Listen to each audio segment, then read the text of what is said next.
Christmas, Christmas, rap, Christmas, Christmas, rap.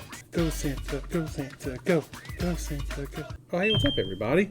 Merry Christmas, or Merry Early Christmas, Merry whatever, Happy Holidays. I don't know. What is J Farm? Atlantis Games and Comics. We're talking about our favorite Christmas movies. Me and my brother growing up, we pretty much watched Home Alone on Christmas Eve like every year because we love that movie. I watched it like a billion times. But obviously as I got older and I could start to appreciate things more, I've grown to have like few movies that I classify as Christmas movies. Only like one of them is an actual Christmas movie. All the rest of them are kind of just like set around Christmas. But I still classify them as Christmas movies because they're during the holidays. They count. They count. I don't care what anybody says. I'm gonna let Steve talk about my actual favorite Christmas movie because it's one of my favorites. I love that movie. But I also have two really close ones here that I'm gonna share with you real quick today. The first one, probably very many people don't know unless you're my age, and it is Trading Places. Stars Dan Aykroyd and Eddie Murphy, and I think it also has Jamie Lee Curtis in it, I'm pretty sure. The premise of the movies is everything's going on in the holidays and stuff, and Dan Aykroyd's character is like this really well-off businessman who he's dating the owner's daughter, and he's framed by somebody who works at the same firm that he works at, and so he ends up losing his girlfriend, and he ends up getting fired from his job, and he loses everything, his house, everything. Well, while all this is going on, the two rich people who are the controllers of the firm, they have a bet where they want to see and what happens if you take two people from completely different worlds and essentially have him trade their places in life. So what they decide to do is take a criminal who is played by Eddie Murphy's character, has a record and rap sheet and stuff like that, and they actually put him in the position that Dan Aykroyd's character was in. He actually ends up doing really well. Using his street senses and stuff like that, it actually really helped him connect with a lot of people and everything in this business, and he actually ended up doing really, really well. During all of this craziness, Dan Aykroyd ends up trying to frame Eddie Murphy's character because he's mad that he took his job, but that it just ends up basically getting them in touch with each other. All the while, Eddie Murphy's character finds out that these two old dudes were just kind of having this bet, and that everything was just this whole bet between them.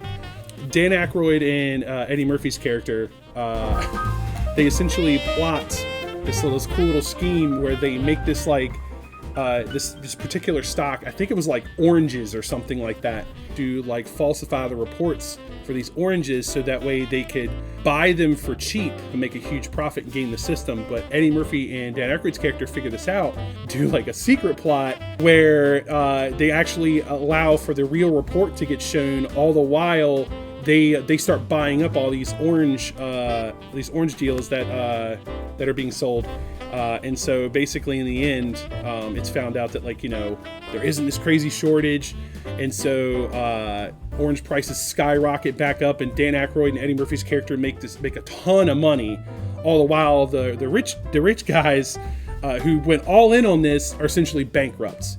And then at the very end of the movie, Dan Aykroyd and Eddie Murphy's characters are basically are talking to each other in front of these guys about how they wagered a bet to see what would happen if they could make these rich dudes poor and them rich overnight. I love that movie because they're two incredible actors, and even though some of the scenes it seems kind of serious, they just really put their own spin on it. And but it also has some really cool themes, underlying themes of it too, about how wealth doesn't necessarily make the person. I've always really, really liked it as I got older and could really understand what was going on. So I thought that was really cool.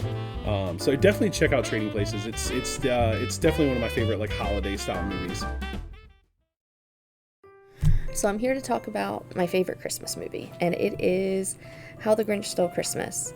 Not the Jim Carrey one. Get that out of here. It is the animated version, the little 22-minute, 30-minute animated special that they put on every year. The reason is because I love the song You're a Mean One, Mr. Grinch. I just love that whole scene as they split up that song throughout the show, where he like slinks around the tree like a little snake. But in my family, we just really love that little clip. I mean, I know it's not really a movie. It's like literally like a little TV special, but we watch it and we feel really, really sorry for the dog Max. The Grinch like gives him his little headpiece, and then he like slinks down with his head, and they have to like saw off some to make his head pop back up, and then he has to like basically fully push the sleigh by himself, full of like millions of presents. Like, that dog is super strong. Like, I'd say that dog, Max, is probably stronger than the Grinch, with the strength of 10 Grinches plus 3. And then there's like a point, a lot of the movie has just repetitive animations. The same animation of Max standing under in the snow while the Grinch like throws trash bags outside and lands on top of him. Like, my whole family just feels very, very sorry for that little dog.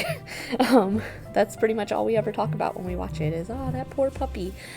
But no, it's a classic, and I just, it makes you feel good inside. You know exactly what you're going to expect, but every time you watch it, you just get all the little good feels. And everyone in my family has these very nice acrylic canvases that were painted with a little Grinch holding like a little ornament out, and they all have different quotes on them.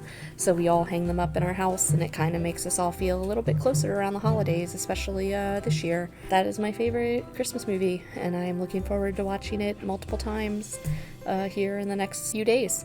So everyone loves the Grinch. Who doesn't? I know I do. Hey guys, it's JC, and my favorite Christmas movie, if I was being a little bit of a troll, I would say Die Hard. But Die Hard is not a Christmas movie. Die Hard is a Harry Potter movie. So instead, my actual favorite Christmas movie is Cricket in Times Square. So a lot of these movies will push various values, and I really appreciate how Cricket in Times Square, it pushes the whole value card, but it does so from a very acceptance point of view. It's got one of those, it doesn't really matter who you are, just step back, be quiet for a minute, enjoy those people around you, almost kumbaya, everybody can get along mentalities. That being said, the majority of the movie is a kid's cartoon that's just kind of fun to watch with talking animals. Can't beat that, but on the other end of the spectrum, it's not one of those Christmas movies that tells a story about winter and claims to be a Christmas movie that has nothing to do with the holiday at all. It just coincidentally takes place during Christmas. It still does have the peace on earth, goodwill towards men mentality. The holiday really is designed to express. That's why that's going to be probably my favorite Christmas movie. Plus, it's got some good music in it. Anyway, can't wait to see y'all in the new year. All right, Christmas movies. Let's talk. Considered Nightmare Before Christmas, the original Star Wars holiday special, but I hear it's, let's just say the Star Wars holiday special, from what I understand, is a one of a kind. But Scrooge is the movie that I'm ultimately going to pick because it's great. I mean, it's a classic Christmas Carol retelling. Came out in the late 80s, I think it was about 4 years after Ghostbusters came out. So Bill Murray was definitely sort of at the top of his game.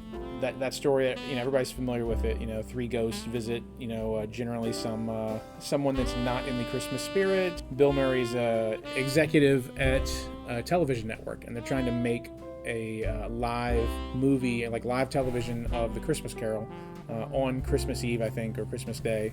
So obviously that didn't go very well with most everybody, but he doesn't care. Yeah, obviously there's Ghost of Present, Ghost of Christmas Past, Ghost of Christmas Future. If you know the Christmas Carol, you know that. But there's so many just sort of great, comedic bits. There's a lot of heartwarming, dramatic moments and stuff like that too. It kind of runs all over the place, between just crazy, comedy, funny stuff, to just a good family movie.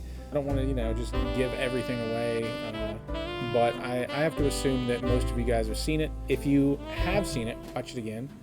if you haven't seen it, you should definitely go watch it. I generally watch it every year, and it's definitely much more entertaining than watching, your standard Christmas Carol movie. At least in my opinion, I'd rather laugh a lot and have a lot of craziness, and probably more relevant today than it was when it came out. Realistically.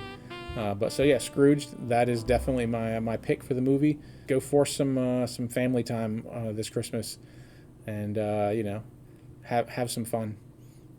Happy holidays.